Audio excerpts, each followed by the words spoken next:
Welcome to Nana classes. दोस्तों, नाना classes के YouTube channel पे आपका स्वागत है। आज हम बात करेंगे 22 और 23 नवंबर 2020 के जितने भी most important Rajasthan plus India current affairs के डिस्कस करेंगे।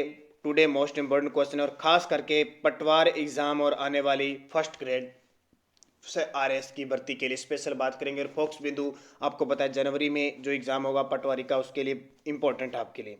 तो वीडियो अच्छा लगे लाइक करना, शेयर करना। अगर आप चैनल पे नए हैं तो इसको सब्सक्राइब कर लेना और इसके पास लगे बेल आइकन के घंटे को दबा लेना, ताकि जो भी वीडियो अपलोड हो आप तक उसका नोटिफिकेशन हो जाए। और शाम 8 बजे आप पॉलिटिकल की क्लास देखना न भूलें, आपके लिए बेहद इंपॉर्टेंट होगी। शुरुआत करते हैं। उससे पहले अगर आपको रीट लेवल 2 का कोर्स चाहिए तो आप स्टार्ट हो रहा है 23 नवंबर से अन अकेडमी पर। अन अकेडमी ऐप डाउनलोड कर लीजिए, वहाँ पे आपको रीट आर एस पटवार सब के कोर्स उपलब्ध हो रहे हैं। बेस्ट फैकल्टी के द्वारा आपको कोर्स करवाए जाएंगे और उनका चार्जेस रहेगा monthly 3 month 6 month 12 month 24 month उनका 1400 रुपये 3500 रुपये। अगर आप गेट आरपीएससी 10 प्रोमो कोड का प्रयोग करते हैं तो आपको 10% छूट मिलेगी। यानी जितना ज़्यादा आपका मंथ का, जैसे साल का 2 साल का लोगे तो आपको सस्ता पड़ेगा और परसेंटेज में छूट मिलेगी। उसमें से नहीं, आपने रीट का लिया है तो अगर आप रीट लेना चाहते हो, आरएस लेना चाहते हो, फ्री मॉक टेस्ट वगैरह सब मिल जाएगा आपको। तो आप इस अन अकेडमी को डाउनलोड कर लीजिए और अपनी तैयारी को चार चांद लगाइए। स्टार्ट करते हैं आज के इंपॉर्टेंट पहला बेहद ही इंपॉर्टेंट क्वेश्चन। डब्ल्यूएचओ राजस्थान के किस जिले में पारंपरिक चिकित्सा के लिए केंद्र खोलेगा? डब्ल्यूएचओ वर्ल्ड हेल्थ ऑर्गेनाइजेशन, जिसका मुख्यालय जिनेवा के अंदर है, जिसकी स्थापना 7 अप्रैल 1945 को हुई थी। 7 अप्रैल 1945 को। इसी दिन 7 अप्रैल को हम विश्व स्वास्थ्य दिवस बनाते हैं, ये आपको पता है। उसने राजस्थान के किस जिले में पारंपरिक चिकित्सा के लिए केंद्र, पारंपरिक का मतलब परंपरा से जो होम्योपैथिक वगैरह आयुर्वेदिक वगैरह जो चिकित्सा पुरानी पद्धति थी उसके लिए केंद्र खोला जाएगा। हालांकि भारत में 2 खोले जाएंगे, उसमें एक राजस्थान के जयपुर जिले में खोला जाएगा। अब दूसरा कहाँ खोला जाएगा तो ध्यान रखना, डब्ल्यूएच भारत 2 जगहों पर पारंपरिक चिकित्सा केंद्र खोलेगा। एक तो जामनगर गुजरात में और दूसरा जयपुर में स्थापित करेगा। तो अभी जयपुर की बात आई है तो हाल ही में 18 नवंबर 2020 को जयपुर का 293वां स्थापना दिवस बनाया गया है। अभी हमने बात की थी स्वाई जय सिंह ने इसका निर्माण किया था, सारी डिटेल से हमने बात की थी। और हमारा देश का प्रथम होम्योपैथिक विश्वविद्यालय भी कहाँ पे है? जयपुर के अंदर है। देश का प्रथम होम्योपैथिक विश्वविद्यालय कहाँ पे है? जयपुर में। याद रखना, एग्जाम में बहुत बार आता है। और जयपुर को राजधानी किस समिति के तहत बनाई गई? पी सत्यनारायण समिति की सिफारिश पर जयपुर को राजधानी बनाई गई थी। ध्यान रखना, ये क्वेश्चन बहुत बार एग्जाम में होता है। हमारी राजस्थान की जो प्रशासनिक राजधानी है उसे किस प्रशासनिक राजधानी किसको कहते हैं? जोधपुर को कहा जाता है। विधि नगरी, प्रशासनिक रानी, सन सिटी किसको कहते हैं? जोधपुर को। तो इतनी बात आपके लिए इंपॉर्टेंट बन जाती है। दूसरा क्वेश्चन देखिए, डीआरडीओ ने पोखरण में किस मिसाइल का सफल परीक्षण किया है? डीआरडीओ ने, हालांकि थोड़े ओल्ड क्वेश्चन है लेकिन पटवार के लिए बहुत खास रहेंगे। ध्यान रखना, सीधा सीधा एग्जाम में क्वेश्चन आ जाएगा आपके। डीआरडीओ ने पोखरण में किस मिसाइल का सफल परीक्षण किया है? तो नाग मिसाइल का। नाग भूलो और भूल जाओ, ठीक है, दागो और भूल जाओ का नाग मिसाइल है। मुख्य तथ्य, डीआरडीओ ने जैसलमेर के पोखरण फायरिंग रेंज में नाग मिसाइल का सफल परीक्षण किया। नाग मिसाइल जमीन से जमीन में मार करने वाली, यानी सतह से सतह मार करने वाली है, जिसकी क्षमता 5 किलोमीटर है और स्वदेशी एंटी टैंक मिसाइल है। ध्यान रखना, एंटी टैंक को उड़ाने वाली मिसाइल है नाग, तभी तो इसका नाम है। दागो और भूल जाओ नाग पूरा एंटी टैंक यानी टैंक पर सीधा अटैक करती है। तो कहाँ पे डीआरडीओ का काम लगभग मिसाइल परीक्षण होता है। तो जैसलमेर में वार। वैसे आपको ध्यान रखना, उड़ीसा को जो व्हीलर द्वीप है, जिसका नया नाम हो गया अब्दुल कलाम, एपीजे अब्दुल कलाम द्वीप, वहां से मिसाइलों का परीक्षण डीआरडीओ हमेशा करता आ रहा है। जो कोई भी है, अग्नि है, तेजस है, कोई भी मिसाइल है, रुद्र है, उनका परीक्षण किया जाता है। कुछ पोखरण से हमारे नाग मिसाइल का परीक्षण किया गया। तो अब पोखरण की बात आती है। पोखरण क्यों प्रसिद्ध है? एक इंपॉर्टेंट, एक तो पोखरण का किला है जैसलमेर में, जिसका निर्माण राव मालदेव ने करवाया था। दूसरा, पोखरण के राम पोखरण क्षेत्र है और रामदेवरा रुणेचा है, जहाँ रामदेव जी का भव्य मेला लगता है। सांप्रदायिक सद्भाव का सबसे बड़ा मेला लगता है। और पोखरण में रामदेव जी ने भैरव नामक राक्षस को मारा था। तो ये इंपॉर्टेंट। और 2 परमाणु परीक्षण भी कहाँ हुए थे? पोखरण के अंदर हुए थे। एक तो 1974 में और एक 1998 के अंदर ये दोनों ही आपके लिए इंपॉर्टेंट है। नेक्स्ट क्वेश्चन देखिए, पशुगणना 2019 के अनुसार राज्य में देश के कुल पशुधन का कितना प्रतिशत गोवंश है? और ध्यान रखना, पटवारी के अंदर पशुगणना और वन रिपोर्ट जो नई आई है, और तीसरा कृषि, ये तीनों टॉपिकों से आपको क्वेश्चन पक्का पक्का मिलेगा। ध्यान रखना, पूरा बढ़िया तरीके से पढ़ के चलना। जैसे राजस्थान पुलिस में कृषि से तो आ गया, वनों से और पशुगणना से नहीं, क्योंकि राजस्थान पुलिस में तो कोई सिलेबस नहीं था, उन्होंने ऐसे सीधे क्वेश्चन डाल दिए, तो कोई बढ़िया तरीके का कोई टॉपिक लेके उन्होंने क्वेश्चन नहीं दिए। लेकिन पटवार में स्पेशल सिलेबस है और फोकस बिंदु पशुगणना, वन रिपोर्ट और कृषि पर बहुत ज्यादा रहता है उनका, तो ये सारे याद करना।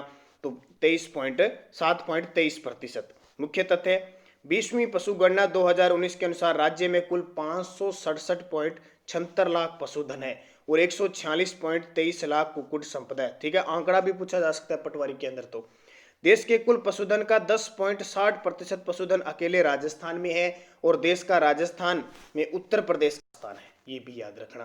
पहला उत्तर प्रदेश का, दूसरा। अब देखो गोवंश कितने हैं हमारे राजस्थान में? 7.23%। भैंसें कितनी है? 12.47%। और बकरियां 14%। देश का कुल है, भेड़ें कितनी है? 10.64% और 84.43%। ऊँट। और स्पेशल मैंने पशुधन पर वीडियो डाल रखा है, जरूर देखें आप, जरूर इंपॉर्टेंट है। पशुधन है, रन रिपोर्ट है, इन सब पे बहुत बड़े बड़े वीडियो डाले हुए हैं पूरी डिटेल के साथ, राजस्थान के संदर्भ में, इंडिया के संदर्भ में सारा डाला हुआ है, तो वो जरूर देख लें। और यहाँ मैंने आपको बता ही दिया। नेक्स्ट है, राजस्थान के ग्रामीण विकास व पंचायती राज विभाग के मुख्य सचिव जिन्हें एक्सीलेंस अवार्ड 2020 प्रदान किया गया। ग्रामीण विकास व पंचायती राज विभाग के मुख्य सचिव, तो वह है रोहित कुमार सिंह, RK सिंह, यानी रोहित कुमार सिंह को प्रदान किया गया। तो ग्रामीण विकास पंचायती राज विभाग के अतिरिक्त मुख्य सचिव रोहित कुमार सिंह को लोकनायक जयप्रकाश जयंती समारोह में प्रशासन और सुशासन के क्षेत्र में आउटस्टैंडिंग काम करने और कोरोना महामारी के दौरान सर्वश्रेष्ठ प्रबंधन के लिए एक्सीलेंस अवार्ड दिया गया। याद रखना, अभी राजस्थान पुलिस में क्वेश्चन है, देखो जो क्वेश्चन आ रहे हैं मैं उनको रिपीट करवा रहा हूं। अभी क्वेश्चन आया था कि जून 2020 तक हमारे राजस्थान के पंचायती राज मंत्री कौन है। अब आपको पता है वर्तमान में तो पद खाली है, लेकिन उन्होंने एग्जामिनर ने तरीका देखो अपनाया, जून 2020 तक, तो उस समय कौन थे? सचिन पायलट थे। तो उसका आंसर ये था। बहुत सारे विद्यार्थी अशोक गहलोत करके आगे, तो ऐसा नहीं होता है। आप लाइन को पूरा पढ़ो, क्या कह रहा है, क्या संदर्भ है, उसके हिसाब से आपको काम करना है। और ये बता दिया, दिल्ली में दिया गया। नेक्स्ट है, राजस्थान के किस विभाग को सर्वश्रेष्ठ टेक्नोलॉजी नवाचार में नेशनल वाटर इनोवेशन अवार्ड दिया गया? राजस्थान के किस विभाग को सर्वश्रेष्ठ टेक्नोलॉजी नवाचार वर्ग में नेशनल वाटर इनोवेशन अवार्ड दिया गया? तो इसका सही जवाब जल संसाधन विभाग। किसको? जल संसाधन विभाग को। तो देखिए, कुशल जल परिवहन वितरण के लिए सर्वश्रेष्ठ टेक्नोलॉजी नवाचार वर्ग में नेशनल वाटर इनोवेशन अवार्ड जल संसाधन विभाग को मिला, राजस्थान के जल संसाधन विभाग को। और दूसरा, उत्कृष्ट जल संसाधन बोर्ड वर्ग में पूछे नेशनल वाटर इनोवेशन अवार्ड दिया तो इंदिरा गांधी नहर विभाग को दिया गया, इंदिरा गांधी नहर। और पटवारी के अंदर इंदिरा गांधी नहर की लिफ्टों के बारे में एग्जाम में आता है, क्योंकि पटवारियों का काम ही तो ये होता है, कृषि विभाग वाला, तो लिफ्टों से एक आधा क्वेश्चन देखो आज तक तो आया हुआ है। अब आगे किस प्रकार आए ये पता नहीं, लेकिन इंदिरा गांधी नहर को पटवारी के लिए आपको स्पेशल पढ़ना है। हालांकि मैंने राजस्थान पुलिस के लिए कहा था, लेकिन मैंने वो बता दिया, वहां का तो कोई लेवल नहीं था क्वेश्चन का, तो इसलिए नहीं डाल पाए। अब यहां आपको याद रखना है, इंदिरा गांधी नहर के बारे में पूरी डिटेल पढ़नी है। और दूसरा, अगर आप किसी विद्यार्थी को स्पेशल पटवारी के लिए ध्यान रखना, राजस्थान करंट अफेयर पे बहुत फोकस होता है, तो अगर किसी को ई बुक चाहिए राजस्थान करंट अफेयर्स की हमारी जनवरी से सितंबर 2000, क्योंकि यहीं से क्वेश्चन आने के चांस है, तो आप मुझसे संपर्क कर सकते हो 8094496272 पर मुझसे संपर्क करके और ये PDF ले सकते हो। इसके लिए आपको 50 रुपये पे करने होंगे, फोन पे, गूगल पे या पेटीएम से। तुरंत आपको व्हाट्सएप पे इस नंबर पे PDF मिल जाएगी, बहुत ही खास है। और उसके साथ 2019 की पूरी आपको करंट अफेयर्स फ्री मिलेगी। और आपको पता है 2019 और 2020 दोनों के पटवार के लिए आपको पढ़ने बहुत जरूरी है, तो ये ले लेना। 50 रुपये इसका प्राइस होगा। बाकी हमारी जो PDF होती है वो टेलीग्राम पे आ जाती है फ्री, रोज की, डेली की, लेकिन ये स्पेशल ई बुक है तो इसका चार्ज लगता है 50 रुपये।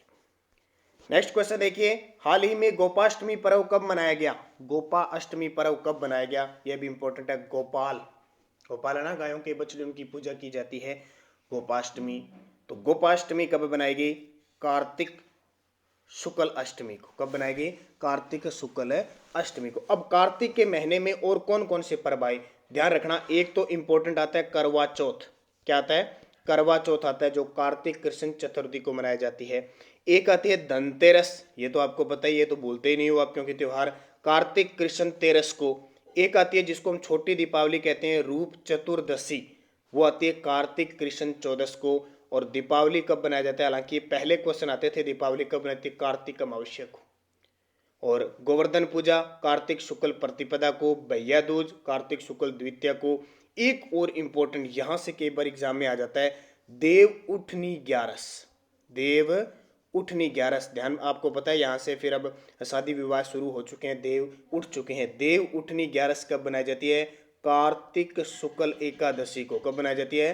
कार्तिक शुक्ल एकादशी को। अब मुझे कमेंट करके बताना है कि ये सोते कब हैं। उठ तो गए आज, ठीक है, कब? यानी कार्तिक शुक्ल एकादशी को उठ जाते हैं। अब ये सोते कब है? देवशयनी ग्यारस कब बनाई जाती है? ये मुझे कमेंट करके बताओगे। आप बहुत राजस्थान जी के पढ़ते रहते हो, बहुत सारे त्योहार वगैरह सब टॉपिक पढ़ लिए। देवशयनी ग्यारस कब बनाई जाती है, ये कमेंट करके बताओगे। सातवां क्वेश्चन, साल 2020 का बुकर पुरस्कार किसे प्राप्त हुआ? ये बहुत इंपॉर्टेंट है। अभी राजस्थान पुलिस में भी मेन बुकर पुरस्कार से पुस्तक पूछी थी राजस्थान पुलिस में, तो अब आगे पटवारी में भी ध्यान रखना। साल 2020 का बुकर पुरस्कार, तो ये डगलस स्टुअर्ट, डगलस स्टुअर्ट, तो स्टोकिश यानी स्कॉटलैंड यानी स्कॉटलैंड के लेखक हैं डगलस स्टुअर्ट ने कथा साहित्य के लिए साल 2020 का बुकर पुरस्कार जीता है। उन्हें उनके उपन्यास सुइंग बेन के लिए सम्मानित किया गया। सुइंग बेन के लिए सम्मानित किया गया। किसका उपन्यास है? Douglas Stuart. आने वाले एग्जाम में पक्का पूछा जाएगा। अभी जैसे राजस्थान पुलिस में इसकी आपकी बर्नार्डिन एवरिस्टो की जो बुक है, बर्नार्डिन एवरिस्टो की बुक बता देता हूँ मैं आपको, उसका राजस्थान में क्वेश्चन पूछा था और बहुत सारे विद्यार्थी सोच में भी गलत करके आ गए थे शायद। मैं अभी आपको बता देता हूँ, मेरे पास एक पेपर पड़ा है जिसमें क्वेश्चन आया हुआ है। हाँ, ये देखिए, बर्नार्डिन एवरिस्टो को निम्न में से किस पुस्तक के लिए मेन बुकर पुरस्कार 2020 के लिए सम्मानित किया गया? तो उसका उत्तर था girl women other. Girl women और अदर के लिए दिया गया था। तो अब डगलस स्टुअर्ट के बारे में भी आपको ध्यान रखना है, क्योंकि एग्जाम में पूछा जा सकता है, हालांकि अभी मिला है इसको। अब पिछले वीडियो का क्वेश्चन क्या था? राजस्थान में इंदिरा गांधी मातृ पोषण योजना की शुरुआत कब से हुई? तो इंदिरा गांधी मातृ पोषण बहुत ही महत्वाकांक्षी योजना है, याद रखना, 19 नवंबर 2020। अब इतना याद रखना, इंदिरा गांधी की जो जन्म तिथि थी उससे उन्होंने स्टार्ट किया था।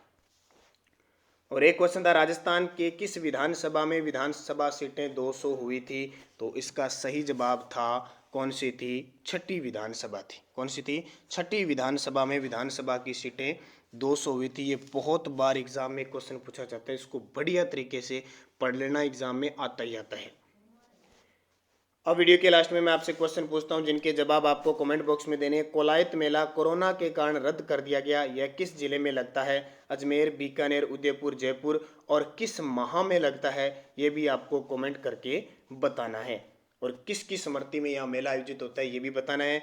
एक क्वेश्चन, भारत के किस भाग में सबसे पहले मानसून प्रवेश करता है? देखो, ये जलवायु का टॉपिक और पटवार के अंदर यहाँ से क्वेश्चन आ सकता है। RAS फर्स्ट ग्रेड इनमें तो आते ही आते हैं फिक्स है। भारत के किस भाग में सबसे पहले मानसून प्रवेश करता है? पिछले साल रीट के अंदर क्वेश्चन पूछा गया था। केरल, अंडमान निकोबार द्वीप समूह, पश्चिम बंगाल, तमिलनाडु। सही जवाब आपको कमेंट बॉक्स में देना है। और जिस विद्यार्थी ने पूरे अक्टूबर माह के 100 क्वेश्चनों का वीडियो नहीं देखा, जरूर देख लें। प्लेलिस्ट हमारी बनी हुई है, कुछ वीडियो की डिस्क्रिप्शन में भी लिंक डाले हुए हैं, तो वो जरूर पढ़ें। तो ये थे मोस्ट इंपॉर्टेंट। और शाम 8 बजे पॉलिटिकल की क्लास देखना न भूलें। धन्यवाद। जय हिंद, जय भारत, शुभ दिन।